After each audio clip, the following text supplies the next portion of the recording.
Buenas noches.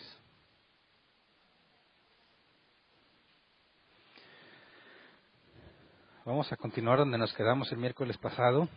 Hoy vamos a estudiar el tema de esposa para Isaac, parte 2, es la parte final. Y estábamos analizando el capítulo 24 de Génesis. Así que leamos el versículo 4, Génesis 24:4, que es lo que usamos como pasaje base desde el tema pasado. Dice, sino que irás a mi tierra, donde vive mi familia, y de allí escogerás una esposa. Esposa para Isaac, parte 2. Y bueno, recordemos que el miércoles pasado estudiamos la parte donde Dios manda, donde Abraham manda a su criado a buscar una mujer para Isaac. Aclara que Isaac no puede dejar la tierra. Aclaraba que esta mujer tenía que ser de esa tierra y que tenía que estar dispuesta a irse a vivir a Canaán, ¿verdad? Y vimos la historia de cómo el criado de Abraham puso una señal a Dios. Recordemos en Génesis 24, 12 al 14, donde dice, entonces comenzó a orar, Señor Dios de mi amo Abraham, te ruego que hoy me vaya bien y que demuestres el amor que le tienes a mi amo. Aquí me tienes a la espera junto a la fuente, mientras las jóvenes de esta ciudad vienen a sacar agua. Permite que la joven a quien le diga, por favor, baje usted su cántaro para que tome yo un poco de agua, y que me conteste, tome usted y además les daré agua a sus camellos, sea la que tú has elegido para tu siervo Isaac. Así estaré seguro que tú has demostrado el amor que le tienes a mi amo. Y vimos que se cumplió esa señal, ¿verdad? Y estuvimos analizando esa señal y nos hicimos la pregunta si nosotros podíamos pedirle a Dios ese tipo de señales. Y estuvimos analizando con detenimiento esto, ¿verdad? Dijimos que sí se puede siempre y cuando te encuentres en una situación como la del criado de Abraham, y que esa señal no fuese algo fantasioso, ¿verdad? Sino que fuese algo que te retroalimentara la información que tú necesitas. Y bueno, vimos que aún no acababa de orar cuando Rebeca baja con su cántaro, se dispone a llenar su cántaro con agua, y cuando sube del pozo, que era una fuente pública, el criado le pregunta que si le puede compartir de esa agua, ¿verdad? Y vimos que Rebeca acepta darle agua y aparte se ofrece voluntariamente para darle agua a los camellos, la señal que el criado había pedido. Y vamos a Génesis 24, 22 al 25. Nos dice que el criado, después de ver que Rebeca había cumplido con la señal que el criado le había pedido a Dios, le pregunta de dónde es ella, ¿verdad? De quién es su familia. Dice versículo 22, cuando los camellos terminaron de beber, el criado tomó un anillo de oro que pesaba 6 gramos y se lo puso a la joven en la nariz. También le colocó en los brazos 2 pulseras de oro que pesaban más de 100 gramos. Y le preguntó, ¿podría usted decirme de quién es hija y si habrá lugar en la casa de su padre para hospedarnos? Soy hija de Betuel, el hijo de Milca y Nahor, respondió ella. A lo que agregó, no solo tenemos lugar para ustedes, sino que también tenemos paja y forraje en abundancia para los camellos. Y bueno, en este momento, el criado se da cuenta que tuvo éxito, ¿verdad? Se cumple la señal que le pidió a Dios y se cumplió la condición que Abraham le dijo, tenía que ser de la tierra de su familia. Y vimos versículos 26 y 27 la forma en la que el criado agradece. Dice, entonces el criado de Abraham se arrodilló y adoró al Señor con estas palabras. Bendito sea el Señor, el Dios de mi amo Abraham, que no ha dejado de manifestarle su amor y fidelidad y que a mí me ha guiado a la casa de sus parientes. Y bueno, el día de hoy vamos a estudiar la parte que sigue, ¿verdad? En ese momento, cuando el criado se arrodilla, Rebeca se da cuenta de lo que está pasando, ¿verdad? No tiene el detalle de lo que está sucediendo, simplemente cuando el criado agradece y manifiesta que Dios está haciendo algo al respecto, Rebeca, cuando escucha que el criado de Abraham se arrodilla y ora, decide correr hacia la casa de su madre. Dice el versículo 28, la joven corrió hasta la casa de su madre y allí contó lo que le había sucedido. Y bueno, nos dice que a la casa de su madre y no a la casa de su padre, ¿verdad? Tendríamos que ver en el contexto histórico que se usaba en aquel entonces, que el dueño del terreno, del territorio, de los esclavos, el dueño de las cosas, como Abraham, por ejemplo, tenía una tienda donde él vivía, y la esposa o esposas, porque acuérdense que se practicaba la poligamia, tenía cada una tienda aparte. Y desde la perspectiva de la poligamia, esto tenía una intención. Dado que cada mujer, cada esposa del hombre vivía en una casa separada, la intención es que las familias que tuvieran, o sea, los hijos de esa mujer vivieran junto con esa mujer en una casa para que esa familia se afianzara, ¿verdad? Y así, cada mujer que tuviera este hombre tenía su propia tienda y ahí vivía la familia de esta mujer. Entonces, cuando nos dice que la joven corre hasta la casa de su madre, existen dos alternativas: que su madre fuese una de las esposas, o si es la única, implicaría, como en el caso de Sara, que vamos a ver al final de este capítulo, que Sara también tenía su propia tienda, ¿verdad? Donde ella vivía y tenía a sus sirvientas o sus esclavas, y se dice que normalmente cuando era una sola esposa, las mujeres vivían junto con la esposa, para cuestión de servicio y protección y para mantenerlas alejadas de los hombres. Entonces, no se especifica si Betuel tenía más de una esposa, ¿verdad? Pero nos dice que corre a la casa de su madre. Entonces, en ese sentido, nos está mostrando un poco de cómo vivían en aquel entonces. Y es importante para lo que vamos a ver un poco más adelante. Luego, versículo 29 al 30. Mientras Rebeca le cuenta a su madre, su hermano Labán escucha lo que sucede y sale a buscar al criado de Abraham. Dice Génesis 24, 29 al 30. Tenía Rebeca un hermano llamado Labán, que salió corriendo al encuentro del criado, quien seguía junto a la fuente. Labán se había fijado en el anillo y las pulseras en los brazos de su hermana, y también le había escuchado contar lo que el criado le había dicho. Por eso salió en busca del criado y lo encontró junto a la fuente con sus camellos. Ahora, aquí se introduce a Labán, hermano de Rebeca, y todo parece indicar que es el hermano mayor, porque es el que protagoniza lo que va a suceder de aquí en adelante en este capítulo. Y puesto que la casa de su madre, si era la única esposa, habría solamente mujeres ahí, es probable que Labán hubiese sido llamado por la madre de Rebeca para que escuchara lo que sucede, porque Rebeca parece entender que al darle regalos se le está proponiendo algo. Acuérdate que la dote para el matrimonio implicaba regalos a los padres, y también se acostumbraba que le dieran regalos a la muchacha. Entonces, cuando la muchacha, Rebeca, va y le cuenta a su mamá, parece que el hermano mayor lo involucran, y él es quien decide ir a ver a este extranjero, ¿verdad? Versículo 31-32 dice: «Ven, bendito del Señor», le dijo, «¿por qué te quedas afuera? Ya he preparado la casa y un lugar para los camellos». El criado entró en la casa. Enseguida Labán desaparejó los camellos, les dio paja y forraje, y llevó agua para que el criado y sus acompañantes se lavaran los pies.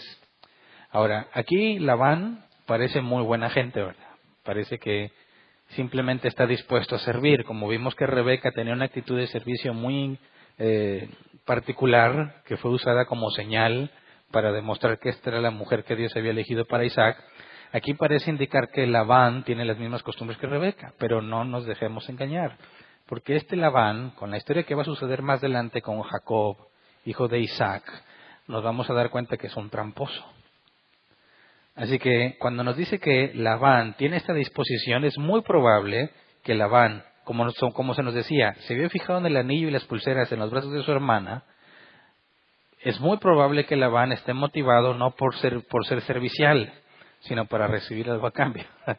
Si ya le dio regalos a su hermana, porque su hermana le dio de beber a los camellos y a él, y es hasta ahí saben, ¿verdad? Cuando el criado de Abraham agradece, no dijo nada de que fuera esposa. Entonces, Rebeca corre y les dice lo sucedido: me dio estos regalos. Labán se da cuenta de lo que le regaló, que era algo costosísimo. Y él corre a atender al extranjero, ¿verdad? Y por la historia que ya sabemos de Labán más adelante, todo parece indicar que está movido por la avaricia. Quiere que se le dé una recompensa. Es decir, que no nos dejemos engañar. Este hombre Labán es un tramposo. Pero lo vamos a ver más adelante. Y bueno, lo invita, ¿verdad?, a comer. Dice, desaparejó los camellos, les dio paja y forraje, llevó agua para que el criado y sus acompañantes se lavaran los pies. Y sabemos por la costumbre que vimos desde Abraham en su tienda que se les invitaba a comer, ¿verdad? Luego el versículo 33 dice, cuando le sirvieron de comer, el criado dijo, no comeré hasta haberles dicho lo que tengo que decir. Habla con toda confianza, respondió Labán. Fíjate cómo está llevándolo a la casa, pero no nos dice la casa de quién, ¿verdad? No sabemos si es la casa de la madre de Rebeca, o la casa de Labán, o la casa de Betuel. Pero bueno, le está sirviendo, y cuando le sirve de comer, el criado dice que no va a comer hasta decirles lo que tiene que decir. Y esto es algo anormal. Según encontré algunos comentarios, se sabe que la costumbre de aquel tiempo indicaba que no podían preguntarle al invitado extranjero su nombre sino hasta después de comer. Porque era posible que al enterarse de quién es, pudiesen revelarse problemas, como familias enemistadas o guerras entre ellos, y eso implicaría que no le dieran hospitalidad. Pero para aquel entonces la hospitalidad era sagrada, no les preguntaban el nombre hasta después de darles de comer para que ninguno se quedara sin el sustento necesario para sobrevivir a un viaje. Entonces, cuando este criado de Abraham dice, primero voy a hablar, está haciendo algo totalmente inusual. Y de hecho, Labán no le hace ninguna pregunta sobre lo que está sucediendo, porque la costumbre es que no le hagan preguntas hasta después de que coma. Pero bueno, el criado dice, no, yo, digamos que en contra de las costumbres, él decide primero explicar lo que está pasando. Por eso se habla con toda confianza, respondió Labán. Dice el versículo 34 al 49, donde hace un resumen de lo que está sucediendo. Y aquí es donde Labán se entera y Rebeca, que ahorita vamos a leer que también estaba allí, se entera con detalle de lo que está pasando. Leamos desde el 34 al 49. Dice, yo soy criado de Abraham, comenzó él. El Señor ha bendecido mucho a mi amo y lo ha prosperado. Le ha dado ovejas y ganado, oro y plata, siervos y siervas, camellos y asnos. Sara, la esposa de mi amo, le dio en su vejez un hijo, al que mi amo le ha dejado todo lo que tiene.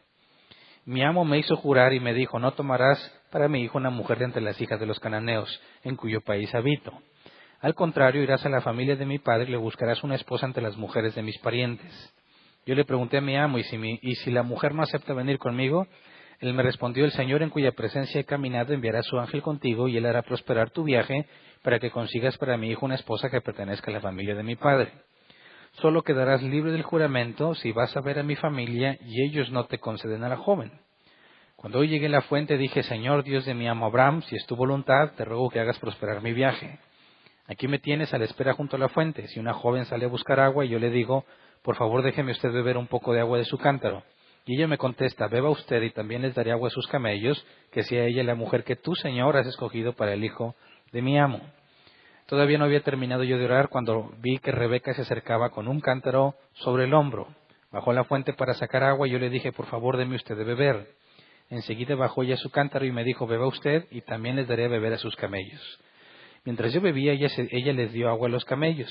Luego le pregunté, hija, ¿de quién es usted? Y cuando ella me respondió, soy hija de Betuel, el hijo de Nahor y de Milca, yo le puse un anillo en la nariz y pulsera en los brazos. Y me incliné para adorar al Señor. Bendije al Señor, el Dios de Abraham, que me guió por el camino correcto para llevarle al hijo de mi amo, una pariente cercana suya. Y ahora, si desean mostrarle lealtad y fidelidad a mi amo, díganmelo, y si no, díganmelo también. Así yo sabré qué hacer. Ahora, después de todo este resumen, tendríamos que pensar, ¿por qué se detiene este criado a dar ciertos detalles específicos? Y quisiera que te pusieras en el papel del hermano mayor o del papá de Rebeca. Está contando la historia de cómo Rebeca termina con dice anillo de oro, ¿verdad? Pero dices, ¿cómo le pone un anillo en la nariz? ¿Se lo puso hacia arriba? No, el original habla de un arete, ¿verdad? Algo que se colocaba en la nariz, no de un anillo como lo conocemos nosotros. Y la pulsera. Y le dice, bueno, todo lo que hay detrás de esto, el criado, está dando información específica para llegar a esta pregunta que hace al final. Si desean mostrar lealtad y fidelidad a mi amo, díganmelo, y si no, díganmelo también. O sea, le está diciendo, desde ese momento, acaba de verlos, acaba de llegar a la casa y dice, ¿me van a dar a la muchacha o no? Pero para hacer semejante solicitud, fíjate la sabiduría de este criado, porque empieza a dar detalles específicos que tienen una un propósito específico para poder llegar a esa pregunta. No sé si tú notaste, si tú estás leyendo desde el punto de vista del criado, hay que ver que tiene mucha sabiduría al hablar, no sé si lo notaste. Y si desde el punto de vista del papá, ¿en qué te fijaste? O sea, ¿qué es lo que más se te quedó grabado? Porque fíjate, dice, el Señor ha bendecido mucho a mi amo y lo ha prosperado. Dejan claro que Abraham es el objeto de bendición de Dios. ¿Ok? No está diciendo que Abraham es un hombre grande, sino que es Dios quien ha bendecido a Abraham. Y luego dice, le ha dado ovejas y ganado, oro y plata, siervos y siervas, camellos y asnos. ¿Qué está diciéndole? En nuestro vocabulario sería, es millonario. Dios le ha bendecido tanto que tiene bastante. Ahora, si tú eres el papá de Rebeca o su hermano mayor, te están hablando del pretendiente, que no sabes ni quién es, pero lo primero que te dicen es que su papá, o sea, tu futuro compadre, el papá de tu pretendiente, Dios lo ha bendecido tanto que es millonario. Así que lo está diciendo, ¿el criado está hablando por hablar o está empezando a poner bases importantes para llegar a la pregunta a la que llegó? ¿Me dan a la muchacha o no? Luego dice que Sara le dio un hijo en su vejez, ¿verdad? Abraham le dio en su vejez un hijo. Y ahí, aunque está resumido, está diciéndole que este hijo, el pretendiente de Rebeca, nació sobrenaturalmente, ¿verdad? No nada más Dios bendijo a Abraham en gran manera, sino que hizo un milagro al darle este hijo. Y este hijo es el que se quiere casar con tu hija, está diciendo. No es cualquier persona, ¿verdad? Y luego dice que este hijo es al que mi amo le ha dejado todo lo que tiene. Y ahí, de toda la riqueza de Abraham, dice, ¿quién crees que la va a heredar? El pretendiente. Ahora, si tú fueras el papá de Rebeca y te empiezan a dar esas credenciales del pretendiente, ¿te empieza a caer bien o te empieza a caer mal? Ahora, yo sé que nada de eso se lo están prometiendo a él, ¿verdad? No dice, me voy a quedar con todo esto. No. Pero viéndolo desde la perspectiva terrenal y humana, si tú tuvieras una hija, los que tengan hijas me van a entender, yo tengo 2, y un día van a estar con un pretendiente incircunciso, va a querer estar con ellos y decir, no, a ver, pero tú qué, ¿verdad? Es un factor importante para un papá saber que tu hija va a estar bien económicamente, ¿no? Digo, yo humanamente también tampoco diría, bueno, pues dale un millonario. No es eso, sino es asegurarte o tener la certeza de que tu hija no va a correr un riesgo. No se está yendo con un soñador simplemente que dice, pues yo voy a hacer cosas, pero no hace nada. Le está diciendo, lo primero que está diciendo es que su hija va a tener la vida garantizada. 0 problemas económicos. Luego, le explica cómo Dios lo guió, ¿verdad? Y cómo la señal que pidió Rebeca la cumplió al pie de la letra. De manera que está diciendo, Dios me ha guiado en el camino. Está diciendo, lo que yo estuve haciendo no era yo, sino Dios usándome. Y lo que Rebeca hizo no era Rebeca, sino Dios usándola. Y al momento en que se cumple, y dice, es Dios el que está poniendo esta evidencia para que tu hija se case con este muchacho, que es un milagro de Dios y que es heredero de una gran riqueza, ¿qué opinas? ¿Se casa o no se casa? Así que este criado es muy sabio, sabe muy bien lo que hace, sabe muy bien cómo proponer que le entreguen a un perfecto desconocido a su hija para que se la lleve a una tierra lejana, de manera que no tenga problema en que acepten, ¿verdad? Entonces, el pretendiente de tu hija es un milagro, es un hijo de un hombre que le sirve a Dios, que Dios lo ha bendecido, es millonario y es el único heredero. Dios en su soberanía guió al criado y a Rebeca para que se cumpliera esa señal. El único problema es que se tiene que ir. ¿Qué decides? Ahora, aquí Labán, que es el que está escuchando, hasta ahorita lo que nos dice que está escuchando, y que le están hablando de Dios, Labán no se muestra ajeno a saber quién es Dios, sabe quién es Dios. Sin embargo, vamos a ver más adelante, cuando Jacob, que lo engañan y se casa con Lea y luego ya le entregan a Raquel, resulta que Labán tenía ídolos. De manera que hasta este punto no sabemos si él sirve realmente a Dios, porque vamos a ver que una de sus hijas roba ídolos que él tenía, de manera que era un hombre idólatra. ¿Qué evidencia tienen de que este criado está diciendo la verdad? Los regalos que le dio. El brazalete y el arete de la nariz. Y luego dice entonces la respuesta, Génesis 24, 50 y 51, dice: Labán y Betuel respondieron. Pero ¿quién es Betuel, verdad? Es el papá de Rebeca, pero no había aparecido en la escena hasta este punto. La costumbre de aquel entonces indicaría que es Betuel el que tuvo que haber hecho todo lo que Labán hacía. ¿Te acuerdas cuando Abraham recibió a los 3 extranjeros, que resultó que uno de ellos era Dios y 2 de sus ángeles? ¿Quién hizo todo? Abraham. Abraham se encargó de atenderlos. Pero aquí no nos encontramos a Betuel haciendo eso, a quien le correspondería como el jefe de esa casa, pero encuentras a Labán haciéndolo. Y dice: sin duda todo esto proviene del Señor y nosotros no podemos decir ni que sí ni que no. Aquí está Rebeca.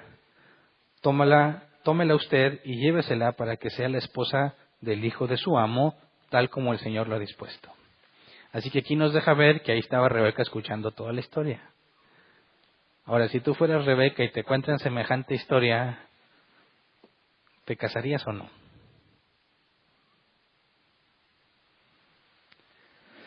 Fíjate que dice: nosotros no podemos decir ni que sí ni que no. Así que no está decidiendo Betuel solo, ni Labán solo, sino Labán y Betuel. Pero a Rebeca no le preguntaron nada, porque la decisión no correspondía a Rebeca. En aquel entonces era el padre o el hermano mayor el que tomaba la decisión de si se casa o no. Y aunque esto puede sonar una locura para nosotros hoy en día, si lo analizas con detalle no es tan loco, ¿verdad? Porque a cuántas muchachitas las engañan bajándole el cielo y las estrellas a un tipo cualquiera y las convence de irse con ellos o de casarse. Y no hubo nadie quien detuviera algo tan evidente, porque normalmente ese tipo de muchachas son ingenuas, no tienen la experiencia que se requiere para detectar a un mentiroso. Pero cuando dejas que el padre de familia decida, era el hombre más viejo de esa casa, el que tiene más experiencia. Era muy difícil que lo engañaran. Así que negociar el matrimonio, además de llevar evidencia económica, que era la dote, tenías que ser convincente con el hombre más sabio de esa casa. Así, yo no estoy diciendo que ahorita yo voy a decidir del matrimonio de mis hijas y no les voy a preguntar nada. Pero me parece que es muy sabio que si una muchacha se quiere casar, tenga la aprobación de sus padres. ¿Me explico? Porque la aventajan por mucho en cuanto a experiencia y sabiduría. Entonces le dicen: esto es de Dios, no podemos decir ni sí ni no, simplemente hágase lo que quiera Dios. Pero aquí hay otro detalle: cuando dice Labán y Betuel, está en el orden incorrecto, según el orden de importancia de estos individuos, porque debió mencionarse primero Betuel, porque era mayor que Labán. 1, al ser su padre; número 2, al ser el jefe de familia. Así que cuando buscas en distintos comentarios encuentras distintas alternativas. Encontré un comentario que dice que era muy probable que Betuel estuviera incapacitado, de manera que su importancia en las decisiones familiares había sido reducida porque era incapaz incluso de sostenerse a sí mismo. Un hombre incapacitado para trabajar no podía tener autoridad. Esa es una posibilidad. La otra es que, como resultado de la poligamia, los hijos no incluían a sus padres en asuntos familiares. Es decir, como vamos a ver después con Jacob y sus 2 mujeres, que amó más a una que a otra, encontré en algún comentario que es históricamente comprobado que los hombres descuidaban a los hijos de las mujeres que menos amaban. Es decir, se concentraban mucho en los hijos de la mujer que amaban y descuidaban a los demás. Y algo así encontramos en la historia de José el Soñador. ¿Quién tenía una túnica especial? El único hijo de la mujer que amaba, ¿verdad? Y a todos los demás los había descuidado. Entonces es probable que Rebeca o la madre de Rebeca no fuese, si había poligamia, no fuese la esposa más amada. Entonces eso generaba un rechazo de parte de los hijos hacia el jefe de familia, ¿verdad? Que tenía varias esposas porque ellos eran descuidados porque su madre no era la que más amaba. Y eso podría encajar con esta situación, porque como quiera se le tomó en cuenta para la decisión de si se casa o no, pero no lo hicieron parte de nada más. Y vamos a ver que ni siquiera tuvo parte en la dote. De manera que aunque le reconocen con cierta autoridad, lo excluyen de los asuntos familiares. Más adelante también vamos a ver cómo en los propios hijos de Jacob, de Israel, sucede algo similar cuando violan a una de sus hermanas. Son sus hermanos los que van tomando venganza, no el papá. Y sucede en ese mismo contexto, son los hijos de las mujeres que no amaba como a su mujer preferida, ¿verdad? Entonces, cuando hablamos de la poligamia en la Biblia, en ninguna forma estamos diciendo que porque está narrado aquí, o porque hombres de Dios eran polígamos, eso no significa que Dios lo acepta. ¿Me explico? Se nos está narrando la historia de lo que sucedía, y podemos ver históricamente, y aún en nuestro tiempo, en nuestros días, que podemos estar viviendo con ciertos pecados en nuestras vidas que Dios tolera, no porque acepte ese pecado, sino porque lo tolera por alguna circunstancia. Y más adelante vamos a ver cómo hay reglamentos y lineamientos para los israelitas que a nosotros se nos parecerían muy extraños, como por ejemplo ir a atacar a una ciudad y quedarse con las muchachas vírgenes y casarse con ellas. Y dices, oye, ¿por qué? O sea, todavía que vas y matas a la familia de la muchacha, te la puedes quedar como tu esposa. ¿Por qué eso ahora nos parece tan inmoral y en aquel entonces era incluso regulado por Dios? Pero entraremos en esos detalles más adelante cuando tengamos más contexto para analizarlo. Por lo pronto le dicen, aquí está Rebeca, llévesela. Rebeca está ahí y escuchó todo. Y ella sabe que lo que está diciendo este criado, al menos en cuanto a la historia de cómo pasaron las cosas, es verdad. Ella lo vivió. Si tú fueras Rebeca, ¿te casarías o no? Acuérdate también que en aquel contexto el tema del amor y la atracción física no cuenta. Lo que era importante, lo vamos a ver un poco más adelante cuando la familia de Rebeca la bendice antes de irse. Pero en aquel entonces el amor o la atracción física eran totalmente indiferentes o indistintos en cuanto a la decisión de casarse. La decisión de casarse tenía que ver más con la supervivencia de una mujer, porque una mujer sola no puede tener propiedades, no puede trabajar, por consecuencia estaba destinada a morir. Una mujer sola iba a ser una carga para la familia hasta que muriera. De manera que conseguirle esposo era algo fundamental para la vida de esa mujer. Porque si la familia que lo sostiene a esta mujer sola se mueren, aunque haya habido tierras y todo, ella no va a poder hacer uso de esas tierras, no va a poder reclamar las tierras para ella misma y moriría como indigente. Así que el amor y la atracción física no tenían nada que ver en estos temas. Y ya decidieron, ahí está Rebeca, y ya le dijeron, pues te vas a casar, ¿verdad? Ahora, viéndolo desde el punto de vista de Labán, que a lo mejor era un interesado, pues oye, pues qué bien, porque falta que nos den la dote. Y si él era interesado, y es el hermano mayor, y están excluyendo de Tuel, ¿a quién le toca la dote? A él. Pero en nuestros tiempos, ¿qué es lo que buscas? Si llegas a tener hijas o tienes hijas, ¿qué buscas en el esposo de tu hija? Mira, puedes quitar el tema de la herencia millonaria que va a recibir. Eso sale sobrando. Si el pretendiente de tu hija es un hombre de Dios, la Biblia dice que Dios lo va a sostener pase lo que pase. ¿Verdad? Y podrá ser una estudiambre o podrá no tener nada al momento en que quieran casarse, y eso no significa que van a estar en la pobreza, porque si ese hombre es de Dios, Dios no lo va a abandonar.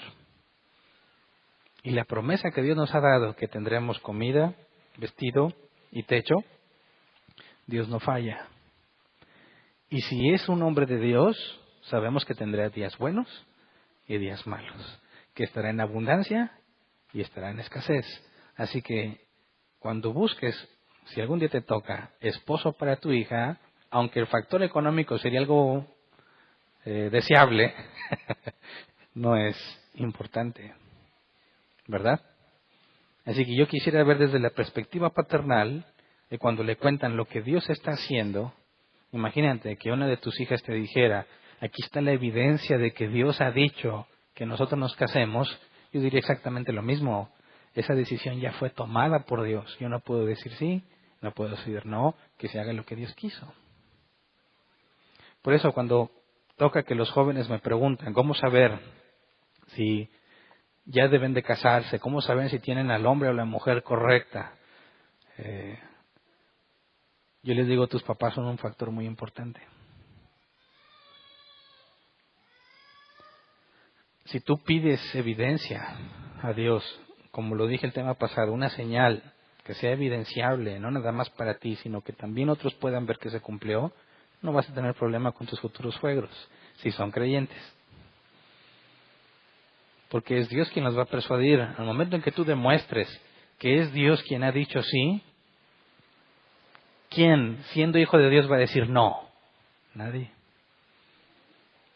Pero si tú no llegas demostrando que Dios ha decidido que ustedes se casen, si no hay nada que tú demuestres que Dios lo ha dicho y no tú, pues yo lo digo como padre, está bien difícil que te crea. Porque si en una decisión tan importante no involucras a Dios, en tu vida menos. ¿Me explico? Entonces le dicen, sí, tómela usted y llévesela para que sea la esposa del hijo de su amo. Ahí está Rebeca, escuchó toda la historia, queda arreglado el asunto. Génesis 24, 52 al 54. Al escuchar esto, el criado de Abraham se postró en tierra delante del Señor. Luego sacó joyas de oro y de plata y vestidos y se los dio a Rebeca. También entregó regalos a su hermano y a su madre. Más tarde, él y sus acompañantes comieron y bebieron y pasaron allí la noche. A la mañana siguiente, cuando se levantaron, el criado de Abraham dijo, déjenme ir a la casa de mi amo. Entonces, queda decidido que se van a casar. Ok, ¿qué es la parte que sigue? Dote. Regalos, joyas de oro y de plata y vestidos. La palabra joyas en hebreo también se puede traducir como vasijas. Pero pues al ser de oro y de plata siguen siendo valiosas. Le entrega vasijas o joyas de oro, de plata y vestidos. En ese entonces yo diría, bueno, ¿cómo sabes que le queda? Imagínate que le quieres hoy en día regalarle un vestido a una muchacha. Va a ser casi imposible que le atines, ¿verdad? Sobre todo porque ya los traía de la casa de Abraham. Dices, no, Dios en su providencia también hizo que le atinara la talla. No, eso ya no tiene nada que ver con exégesis. En aquel entonces los vestidos son una especie de túnica que se ponen, ¿verdad? Y lo único que podía afectarte era la altura. No tiene nada que ver con las medidas físicas del cuerpo. Entonces no había falla, ¿verdad? Le entrega vestidos, dice, y le dio, también le dio regalos a su hermano y a su madre. Y ahí es donde Labán, pues, te puso feliz, ¿verdad? Aunque no se nos especifica qué regalos le dio, la mayor dote era para el hermano, ¿no? Quien era el responsable de la mujer. Entonces, si les dio joyas de oro y de plata y vestidos a Rebeca, le debió haber dado muy buenos regalos a Labán y a su madre. Y aparte es la evidencia, acuérdate que eran dos cosas, del valor que consideran que la muchacha tiene. Acuérdate que les había comentado que una muchacha que no fuese tan hermosa no recibiría tanta dote. Y si varios individuos competían por una muchacha, quien diera una mejor dote representaba mejor el valor que la muchacha tenía para él. Entonces se dice que aún en nuestro país, en los tiempos más de antes, que se intercambiaban gallinas, cerdos, vacas, Dice que para que una vaca se ofreciera por una mujer es porque la mujer era muy hermosa. Entonces, al darle esta cantidad de cosas, está diciéndole tanto a Rebeca, que es la que le está recibiendo, como a su familia, que es súper valiosa por todo lo que le está dando. Así que Rebeca está chiflada, chifladísima. No hay regalos para Betuel, ¿verdad? Nuevamente es despreciado por las dos cosas que que examinamos. O estaba incapacitado, o estos eran hijos de la mujer que no de la mujer que más amaba Betuel, ¿verdad? Sino cualquier otra, y por consecuencia eran descuidados, entonces estos lo hacen a un lado. Y estuve viendo cómo se supone que vivían cerca de la casa del jefe de familia, y el objetivo es que estas casas independientes sirvieran para fortalecer a cada familia. Aunque estaban peleados con el jefe de familia porque los despreciaba o los hacía menos, el objetivo de que cada familia tuviera su tienda o su casa es para que esa familia se fortaleciera. Entonces, bueno, parece que Betuel no era amado por ninguno de ellos, ¿verdad? Y lo excluyeron totalmente. Entonces el criado decide no perder más tiempo, ¿verdad? Se queda a comer, ahora sí comió después de los regalos, ¿verdad? Duerme ahí, pasa la noche y al siguiente día dice, ya me voy. Yo entiendo al criado, ¿verdad? Si ya estás tan feliz de que ya encontraste todo, ¿para qué quedarte ahí más tiempo, verdad? Pues vamos a decirle a Abraham que ya la encontré. Aparte recuerda que todo parece indicar que la condición de Abraham hacía pensar que se iba a morir. Sabemos que todavía va a vivir 35 años más, ¿verdad? Pero cuando Abraham le pide a su criado que haga eso, le dice, no permitas que mi hijo se case con otra, está hablándole como si él no fuese a estar ya. Entonces, además de que si yo fuera el criado y ya cumplí con lo que se me encargó, y estaría feliz de platicarle que ya lo encontré, aparte, es probable que se muera. Entonces, hay que regresar, ¿verdad? No quiere perder tiempo ahí, pero Labán y su madre, y la madre de Rebeca, no habían entendido que se fueran a ir tan pronto. Génesis 24, 55 al 57. Pero el hermano y la madre de Rebeca le respondieron, que se quede la joven con nosotros unos 10 días y luego podrá irse. Aquí la palabra 10 días también puede traducirse como mes, un mes. Bueno, si yo fuera el papá, yo diría que se quede el mes, 10 días se me hace muy poco, ¿verdad? Dice, no me detengan, repuso el criado, el Señor ha prosperado mi viaje, así que déjenme ir a la casa de mi amo. Versículo 57, llamemos a la joven a ver qué piensa ella, respondieron. Ándale, aquí se le preguntaron, ¿verdad? No le preguntaron si se quería casar o no, te casas. Ya estás comprometida. Ya está el arreglo, ya nos dio la dote, ya nos dio los regalos. Es decisión tuya si te quedas o te vas ya. Rebeca responde y decide irse. Yo no sé qué pasa por la mente de Rebeca. Yo he visto que las mujeres cuando se casan, aunque no hayan tenido muy buena relación con sus madres, al momento en que se casan les da por extrañar enormemente a su mamá, aunque no se llevaban muy bien con ella antes de irse. No sé, eso lo he visto como un patrón que se repite en distintas situaciones. Quieren quedarse, dicen, no, pues no me voy. De hecho, cuando recién casamos, yo le dije a Verónica, todavía no teníamos casa, la rentábamos, y dice, vámonos allá a la casa al siguiente día de la boda. Y me dijo, no, vamos a quedarnos con mi mamá. Dije, ¿cómo? ¿Todo lo que ya gasté en la boda? Y ahora me dices que no quieres que vivamos solos, sino que quieres ir con tu mamá. Y a mí no me pareció una buena idea. ¿Qué necesidad? Si ya rentamos la casa, ya tenemos ahí, creo que no teníamos más que un horno de microondas y un colchón, es todo lo que teníamos. Pero pues es nuestra casa, estamos casados, ¿verdad? No, pues ahora quiere estar con su mamá. Le dije, pues no se puede así, hay que tomar decisiones. Bueno, pero ¿qué hizo Rebeca? Versículo 58, así que llamaron a Rebeca y le preguntaron, ¿quieres irte con este hombre? Ahora, pausa. Era un hecho que se iba a ir, ¿verdad? Porque ya estaba comprometida. Aquí la pregunta es, ¿te quieres ir ya? ¿Quieres irte ya? ¿Verdad? Sí, respondió ella. Mira. No, hasta yo. ¿Qué pasa en la mente de Rebeca? ¿Quién sabe? Si dice, bueno, si Dios está organizando todo esto y me están contando la cosa tan bonita que estoy haciendo aquí, ¿verdad? ¿Por qué no voy allá y me doy cuenta de realmente de todo lo que va a pasar, ya que esto es voluntad de Dios? Versículo 59, entonces dejaron ir a su hermana Rebeca y a su nodriza con el criado de Abraham y sus acompañantes. Bueno, recuerden que habíamos dicho que el criado había salido con 10 camellos, ¿verdad? Y dijimos, ¿el criado iba solo o con acompañantes? Pues ahí agarra varios camellos, pero tenían que considerar el regreso. Entonces cuando nos dice aquí que regresó con el criado de Abraham y sus acompañantes, pues no venía el criado solo, no nos dan esta información. Y se tuvieron que haber regresado en los camellos, ¿verdad? Que aquí nos lo va a decir más adelante. Dice versículo 60, y bendijeron a Rebeca con estas palabras: hermana nuestra, que seas madre de millares, que dominen tus descendientes las ciudades de sus enemigos. Luego Rebeca y sus criadas se prepararon, montaron en los camellos y siguieron el criado de Abraham. Así fue como él tomó a Rebeca y se marchó de ahí. ¿Cuántas eran en total? Quién sabe, pero no se fue sola. Su nodriza, la que la crió, ¿verdad? Y sus, ¿cómo dice? Sus criadas. Eso nos habla que Betuel tenía buena posición económica, ¿verdad? Puesto que la mujer no trabaja, la madre de Rebeca no tenía ingresos propios.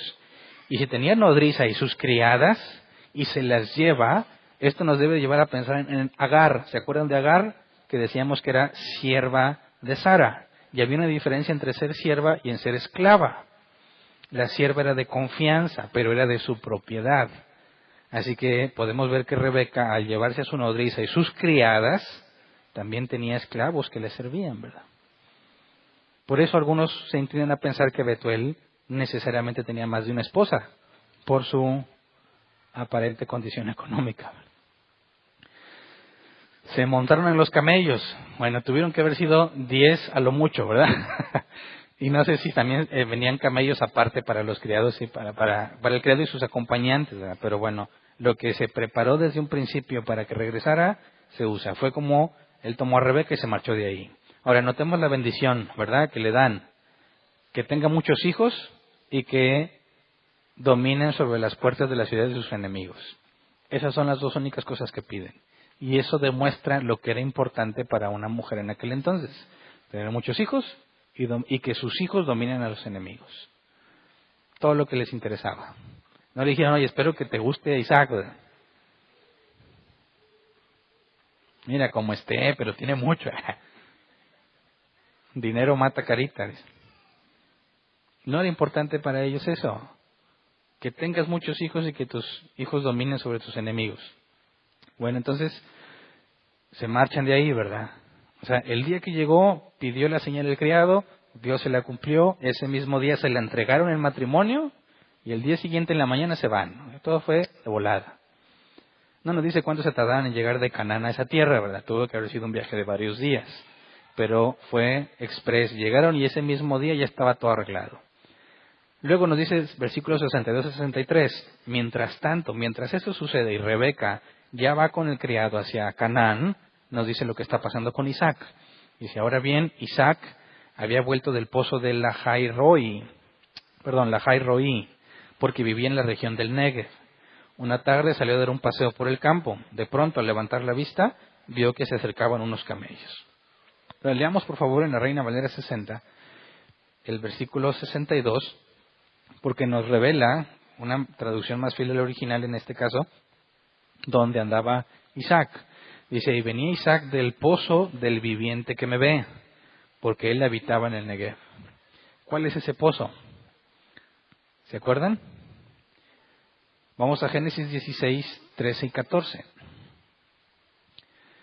Génesis 16, 13 y 14 dice, como el Señor le había hablado, Agar le puso por nombre el Dios que me ve, pues se decía, ahora he visto al que me ve. Por eso también el pozo que está entre Cades y Bered se conoce con el nombre de pozo del viviente que me ve. Entonces, ¿dónde estaba viviendo Isaac? Ahí donde Agar se encontró con Dios. ¿Por qué allí? ¿Quién sabe? ¿Verdad? Pero cuando vemos que es un pozo, los comentarios bíblicos es que era un oasis. ¿Se acuerdan que estaba dispuesta a morir y le dice, ¿y hay agua? O sea, no era como una especie de noria, no, era un oasis en esa zona desértica. Y ahí es donde se había acomodado Isaac para estar viviendo. Y luego la NBI nos dice en el versículo siguiente, en el 63, Una tarde salió a dar un paseo por el campo. Pero la Reina Valera 60 no dice que salió a dar un paseo por el campo, dice, había salido Isaac a meditar. Y algunas tradiciones judías, ortodoxas, traducen la palabra meditar como orar. Pero según lo que leí, no es una traducción del todo válida. Pero salió a meditar. ¿En qué meditaba? No sabemos, pero vamos a ver un poco más adelante que él todavía lloraba por la muerte de su madre. Pero entonces no andaba paseando, andaba meditando, ¿verdad? Y dice, de pronto al levantar la vista, vio que se acercaban unos camellos. Y resulta que estos camellos son los del criado, ¿verdad? Luego vamos a Génesis 24, 64 y 65. Dice, también Rebeca levantó la vista. Y aquí te lo narran así como película, ¿verdad? Porque Isaac anda caminando, meditando, voltea a ver los camellos, y al mismo tiempo, allá en los camellos, Rebeca levanta la vista y ve a Isaac. Y al ver a Isaac, se bajó del camello. Y le preguntó al criado, ¿quién es este hombre que viene por el campo a nuestro encuentro? Es mi amo, contestó el criado. Entonces ella tomó el velo y se cubrió. Ahora, yo había escuchado que este es el punto donde se enamoran Isaac y Rebeca. Pero eso no es exégesis, ¿verdad? Eso ya es querer meterle una idea romántica de Hollywood al relato bíblico. Dice, no, espérate, pues lo vio y se bajó del camello porque dijo, wow, se impresionó y se bajó del camello. No, cuando cheques el contexto histórico, resulta que la costumbre de aquel entonces es cuando alguien inferior se encontraba con un superior, debía desmontar y seguir a pie como señal de respeto. Otro comentario dice que las mujeres frecuentemente evitaban montar en presencia de hombres. Dices, bueno, pero pues ahí va el criado, ¿verdad? Sí, pero era un camino muy largo. Pero como sabe que ya está llegando a Canaán y ve a hombres, de perdido a uno, se baja. Entonces hay dos posibilidades, que simplemente fue un gesto común entre las mujeres, o que era un gesto de humildad y cortesía al Rebeca identificarse como alguien inferior al hombre que ve. Pero no hay nada aquí que indique que se enamoraron porque ni siquiera sabemos a qué distancia estaban, ¿verdad? Dice, no, pero le dio mucha vergüenza a esta Rebeca y se cubrió. Bueno, eso es otra cosa que tiene que ver con el contexto histórico. Porque Rebeca sabe que va a ese lugar para casarse, ¿verdad? Y le pregunta, ¿quién es ese hombre? Ella se baja como una señal de respeto.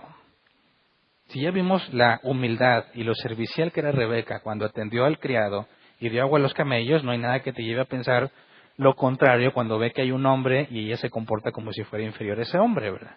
Sabe la historia. Vamos a llegar a la tierra de ese amo que es dueño de todo y que Dios le ha bendecido grandemente, ¿verdad? Ahora, sabemos que había una distinción entre cómo se viste el hijo del dueño y cómo se viste cualquier otro. Se dice que vamos a ver más adelante en los relatos bíblicos que un anillo era señal de autoridad y que muchas veces la ropa y las sandalias reflejaban que era alguien importante. Así que eso no pudo haber pasado desapercibido cuando Rebeca lo ve, y por eso yo me inclino a pensar que identifica a alguien superior y se baja como es la cortesía, ¿verdad?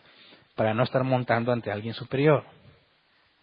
Y le dicen, ¿quién es? Dice, pues ese es el amo, ese es el bueno, ese es Isaac.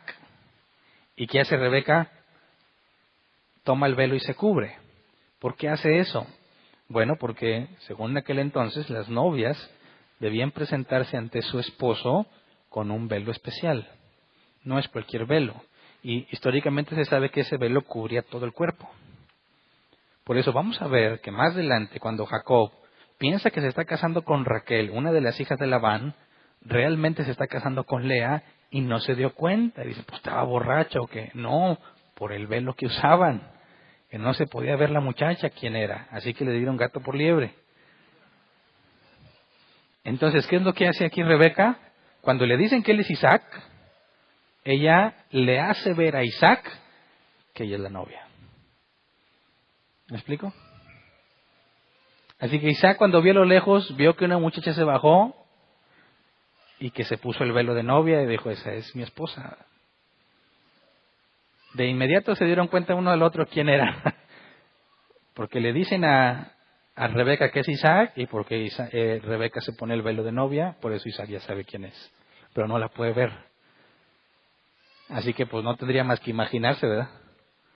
Oh, pues ya me trajeron a mi esposa, pero quién sabe cómo es. Y no podía quitarse el velo hasta después de la primera noche de bodas, es cuando el matrimonio se consumía. Habíamos dicho que nosotros tenemos la costumbre de la luna de miel después de la noche de bodas, ¿verdad? En aquel entonces es al revés, es primero la luna de miel, por así decirlo, que se consuma el matrimonio, y luego después la fiesta. Para nosotros la boda es un día y la luna de miel pueden ser varios días. En aquel entonces la luna de miel es un día y la fiesta normalmente eran 7 días. Entonces Isaac no pudo ver a Rebeca hasta que se casaron, hasta después de consumarse el matrimonio, entonces vio quién era. Por eso es que van a engañar a Jacob más adelante, precisamente aprovechándose de esta costumbre. Así que Isaac ya sabe que llegó su futura esposa.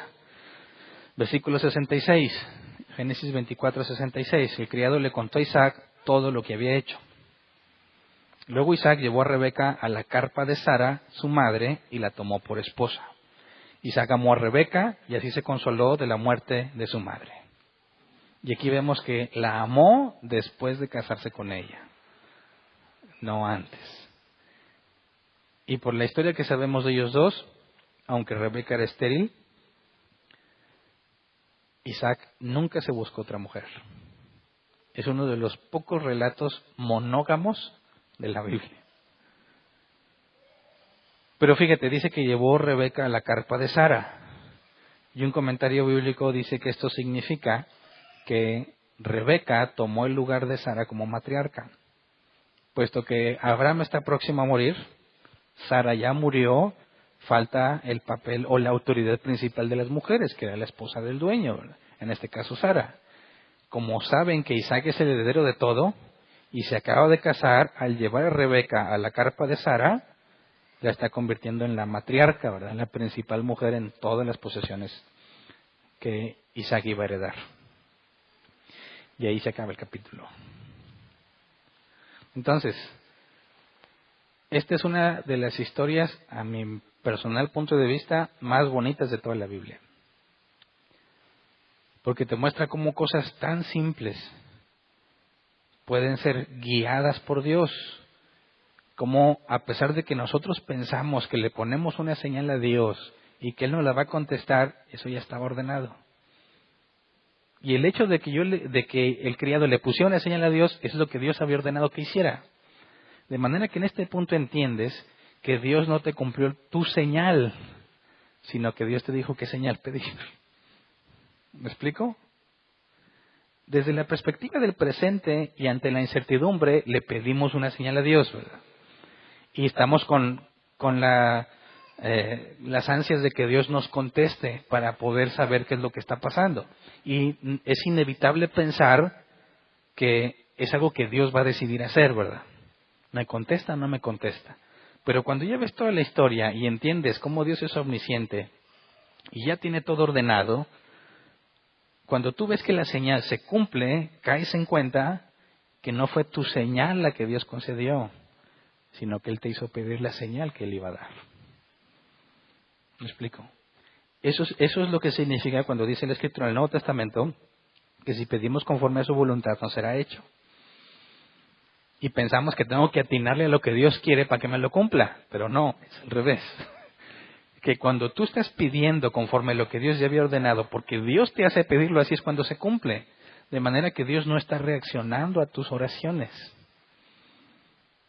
sino que cuando las cumples desde nuestra perspectiva es porque Él te llevó a orar de esa forma, porque así es como iba a ser las cosas. Entonces, de las historias de amor que hay en la Escritura, o que no podríamos decir tanto como amor, sino más como una historia romántica, por así decirlo, aquí ni Isaac ni Rebeca tomaron decisión en cuanto a su matrimonio. Vemos que Dios lo orquestó completamente. Y me parece que esa debe ser la historia de todo matrimonio. Asegurarnos que no fuimos nosotros quienes tomaron la decisión, sino que nosotros descubrimos que Dios ya había tomado esa decisión, aún desde antes de crearnos. Esa debe ser la base de todo matrimonio. Esa debe ser una base que fortalece el matrimonio durante toda su vida. Porque no importa qué problemas se presenten, qué discusiones y conflictos puedan tener, ambos tendrán la certeza que no fue su idea casarse, sino que fue algo que Dios organizó desde antes de que dijera sea la luz. Y puedes descansar en Él y puedes confiar en Él. También podemos ver cómo, desde la perspectiva de un padre, enterarse de que Dios ha organizado el matrimonio de tu hija es lo mejor que te puede pasar. Cuando ves la evidencia, tener la certeza de que no está cometiendo simplemente una decisión tonta que Dios permitió que tomara, sino que Dios está dando la evidencia de que Él ha decidido que ellos dos sean pareja. Entonces puedes descansar totalmente en Dios. Porque en lugar de estar angustiado, ¿cómo le va a ir a tu hija? Sabes que tiene su vida garantizada, tenga o no tenga. Y si de repente se quieren rebelar porque tienen problemas y no quieren estar juntos, Dios no lo va a permitir, porque Dios no se arrepiente. ¿Me explico? Así que el principal consuelo que debemos tener en todo nuestro caminar cristiano es saber que estamos haciendo la voluntad de Dios. Porque jamás te remorderá la conciencia de si hiciste bien o hiciste mal. Simplemente dice, bueno, yo tengo errores, ¿verdad? Y me equivoco. Pero estoy haciendo lo que Dios me dijo. Y si yo veo que batallo conmigo mismo para hacer las cosas, puedo confiar en que si Él me llamó, Él me va a sostener. ¿Verdad? Y cuando me vaya bien y esté tomando las decisiones correctas, voy a decir, pero no soy yo. Porque esto no fue idea mía. Esto es de Dios. Y si te fijas, Abraham vio las dos cosas. Estamos próximos a ver que Abraham va a morir. En todos sus errores, al empezar su caminar, aprendió que como Dios lo había elegido y a su esposa, y de ahí vendría el Mesías, nadie podía impedirlo, ni los egipcios ni Abimelech, ni los egipcios ni los filisteos.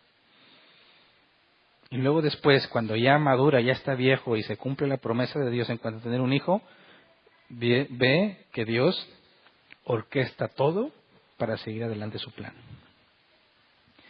Y la Escritura dice que el que empezó la buena obra en nosotros, la terminará hasta el día de Cristo. Ese es el consuelo que un hijo de Dios debe tener.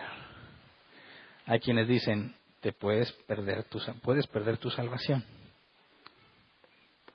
Y ya no me imagino la tortura. Sí me la imagino porque viví muchos años así. La tortura que es ponerte a pensar si Dios ya te despreció. No sé si alguna vez te pasó. Es decir, me he equivocado tanto y tan grave que yo creo que Dios ya me rechazó, como a Saúl. Y ya ni siquiera buscas pedirle perdón a Dios. Quieres rogarle que no te rechace. Cosa que es absurda desde el punto de vista bíblico. Entonces, más que estar angustiado por si Dios te rechazó, tendrías que decir, me voy a esforzar, porque Dios va a perfeccionar la obra que empezó. Por eso dice, diga el débil, fuerte soy. ¿Me explico? No puede decir, ya, le voy a echar ganas para que Dios me acepte. Es absurdo. Es decir, le voy a echar ganas porque Dios es fiel. Y porque no me va a abandonar. Por eso Dios le dijo a Pablo que su poder se perfecciona en la debilidad. ¿Me explico? Dios ha garantizado, cuando te dio su Espíritu Santo, te garantiza que vas a estar con Él. Eso no lo debes poner en duda. Así que cuando nos enfrentamos a las cosas de la vida, cuando nos enfrentamos a nuestros errores, a nuestros pecados, a nuestra negligencia, no podemos poner en duda el amor y la fidelidad de Dios. Al contrario, esa es la base para esforzarte cada día y seguir adelante. ¿Me explico? La disposición que Rebeca toma, de decir, pues me voy al mostrarle cómo Dios ha orquestado las cosas, es la disposición que debemos tener todos ante lo que Dios ha revelado que debe de pasar. ¿Verdad? Confiamos en Él por quien Él es Él. Y porque a pesar de que nosotros nos equivoquemos, nadie puede frustrar sus planes. Por eso cuando Dios ha dicho algo, aunque implicaba mucha incertidumbre por lo que iba a pasar desde la perspectiva de Rebeca, está dispuesto a obedecer. Porque si Dios ha dicho, Él lo hará. ¿Verdad? Así que vamos a ponernos de pie y vamos a orar.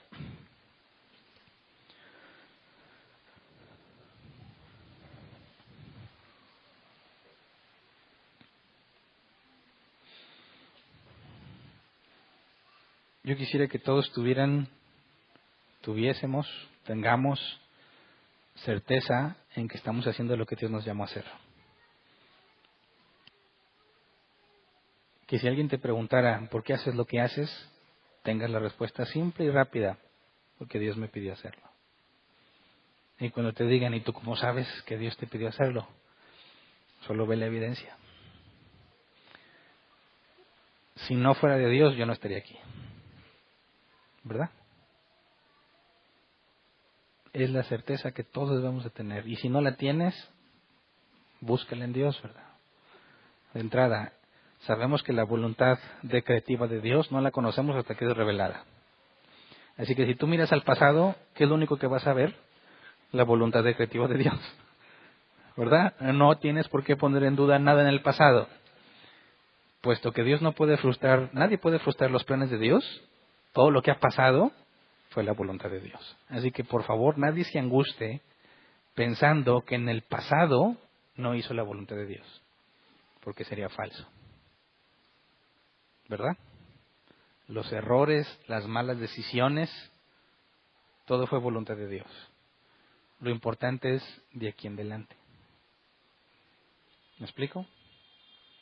Si llegamos a hacer la voluntad de Dios inconscientemente, sabemos que Él es soberano y que nos llevó a este punto, pero no debes seguir viviendo así. Tienes que buscar a Dios y pedirle certidumbre por lo que viene, por lo que vas a vivir de aquí en adelante, para que no sigas viviendo simplemente arrastrado por las cosas que pasan, sino que podamos decir como Moisés, enséñame a contar de tal forma los días que traiga el corazón sabiduría. Que podamos decir esto es lo que Dios me ha llamado a hacer y en cada día puedas ver cómo Dios lo está haciendo. Eso es lo que motiva y llena de energía al creyente. Porque cuando ya estás cansado y fastidiado y sin ganas de salir adelante, tienes que acordarte que no eres tú sino Él. Y entonces permaneces firme. Y entonces Dios te muestra su poder. ¿Me explico? Así que vamos a orar. Señor, queremos darte gracias porque en tu infinita misericordia nos has sostenido hasta el día de hoy, Señor. Muchas cosas las hicimos en ignorancia. Ni siquiera te consultamos, no sabíamos en lo absoluto que tú estabas en control de lo que estábamos haciendo, aún de nuestros errores y nuestros pecados, nada ha sucedido sin que tú lo hayas permitido. Así que enséñanos a ver que en toda nuestra vida pasada, en todas nuestras decisiones, tú has hecho tu voluntad. Lo que nos dolió, lo que nos alegró, lo que nos amargó la vida, lo que nos hizo sentir grandes o nos hizo sentir pequeños, todo eso sabemos que tú lo ordenaste y lo permitiste, por una buena razón. Y hoy estamos aquí, Señor, como resultado de todo lo que has permitido en nuestras vidas. Pero queremos pedirte, Señor, que no permitas que sigamos viviendo en ignorancia. Sabemos que muchas cosas permanecerán escondidas de nuestro entendimiento. Así que no pedimos que nos des el detalle de lo que va a pasar, sino que nos muestres tu voluntad en las cosas que estamos haciendo, Señor. Que nos des la confirmación que necesitamos para ver que no somos nosotros, sino tú a través de nosotros. Que los dones que nos has dado, Señor, si los tenemos identificados, nos muestres el camino para usarlos de manera efectiva. Que nos prepares y nos capacites para ser eficientes a la hora que los usamos. Que cada uno de nosotros esté haciendo lo que le has dado para hacer, Señor. Que ninguno sea negligente hoy en día. Que ninguno viva ajeno a conocer tu voluntad. Pon en nosotros el hambre, Señor, de encontrar base sólida en ti para lo que estamos haciendo. Y si estamos ahorita, Señor, desviados de tu camino porque permitiste que tomáramos malas decisiones, te pedimos en tu misericordia que nos concedas ver nuestra realidad, que abras nuestros ojos y nos permitas ver si estamos por un camino desviado del que deberíamos tener, Señor. Enséñanos a ver las cosas como tú las ves. Enséñanos a confiar en ti, Señor. Danos la disciplina que tanto necesitamos para caminar por caminos rectos, Señor. Perdona nuestras ofensas, Señor, y límpianos. No tomes en cuenta nuestro pecado, Señor. por los méritos de Cristo. Ten paciencia y misericordia con nosotros, Señor, y enséñanos a tener paciencia con nuestros hermanos. Enséñanos a caminar juntos para tener certeza y certidumbre de que estamos sirviéndote a ti, que esta obra es tuya, como lo has mostrado desde el principio. Solo queremos ser parte de tu voluntad. Queremos ser instrumento en tus manos, Señor, para bien, para edificación. Líbranos, Señor, de nosotros mismos. No nos expongas a tentación, Señor. Líbranos del mal, como Jesús nos enseñó a pedir, para que podamos edificar a nuestros hermanos y glorificar tu nombre. Enséñanos, Padre, a buscar tu voluntad sobre todas las cosas y a estar dispuestos a obedecerla cuanto antes, al momento en que la entendamos, al momento en que la conozcamos, para que no perdamos tiempo, Señor. Gracias por tu paciencia y por tus misericordias. Amén. Pueden sentarse. Pasemos a la sección de preguntas.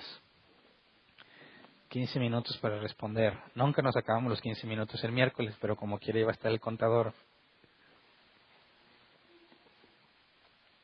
A los que no sabían, ya ven, implementamos esta cuenta regresiva para no pasarnos del tiempo. Si nos queda tiempo y ya no hay preguntas aquí, pasamos a responder preguntas en línea, ¿ok? Si tienes una pregunta, levanta tu mano y te llevan el micrófono a tu lugar. ¿Aquí hay una pregunta?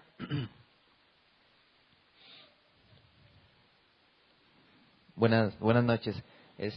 La pregunta va referente a lo de las criadas. Por ejemplo, pues si yo tuviera un criado, yo dejaría que mis criados hicieran las tareas pesadas, entre comillas, no, por así decirlo. Pues creo que sería el papel de los criados. Entonces, la pregunta es si tiene algo que ver que Sara haya ido a traer el agua. Rebeca. Está Rebeca. Rebeca a traer el agua cuando, pues, se tomó el contexto, la historia de que, pues, casi eran 10 litros de agua lo que cargaban, ¿no? Entonces, ir hasta un pozo y traerlo, pues, como que a lo mejor sería la tarea de un criado. ¿Es correcto que Rebeca haya ido o no tenía nada que ver? Bueno, vemos una actitud similar en Abraham cuando le dijo que ofreciera a Isaac como holocausto. Preparó el asno, cargó la leña, todo eso lo hizo Abraham y lo vimos. Aunque tenía siervos que lo hicieran, él decidió hacerlo. Así que podemos ver que el dueño o el propietario de esclavos no estaba, digamos, limitado a no hacer las cosas por él mismo y dejar que otros lo hicieran. Tenía más que ver con su actitud y su personalidad.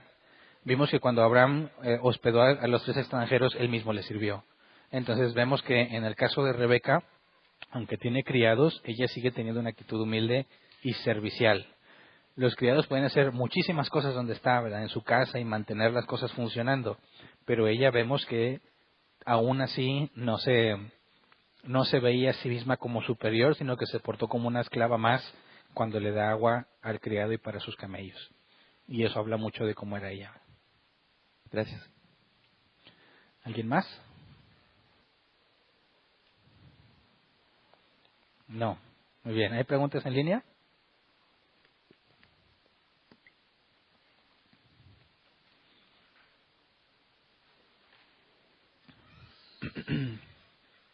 No. Oye, me estoy luciendo últimamente. O no sé si ya los intimidó el contador. Muy bien. Más adelante, bueno, ahorita se está haciendo un esfuerzo por subir los videos que tenemos pendientes en el canal de YouTube. Ya nos ayudó Roberto a subir los de Génesis, ya están muchos de los de Génesis en el canal de YouTube. Y la idea es que en cuanto estemos sincronizados, es decir, que el video más reciente ya esté en YouTube, vamos a empezar las transmisiones en línea, para que ya no haya un desfase.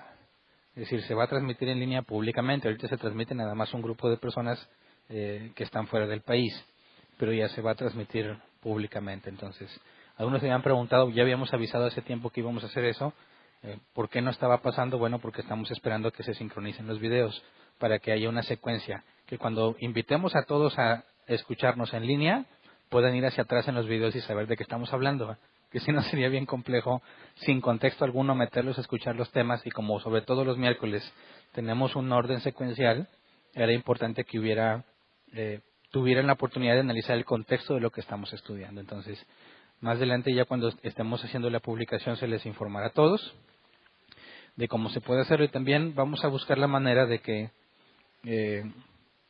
se pueda consultar. Bueno, puesto que ya mucho va a estar en YouTube, cosas en las que tú tengas dudas o quieras saber, puedes entrar al canal y ver los distintos temas que hay y buscar resolverlos, ¿verdad? Eso hemos visto que ha ayudado mucho a los que son foráneos. Cuando preguntan, oye, un tema donde hablan sobre esto, bueno, ahí hay en YouTube una serie de temas donde puede ser aquí se habla, aquí y acá, de manera que tú puedas tener esa información para cuando quieres estudiar un tema en específico, bueno, ahí tienes a la mano todos los temas que hemos estado estudiando y puedas revisar lo que quieres aclarar. ¿Me explico? La idea es que también eso empiece a servir para nosotros, que normalmente ha sido usado más para los de afuera.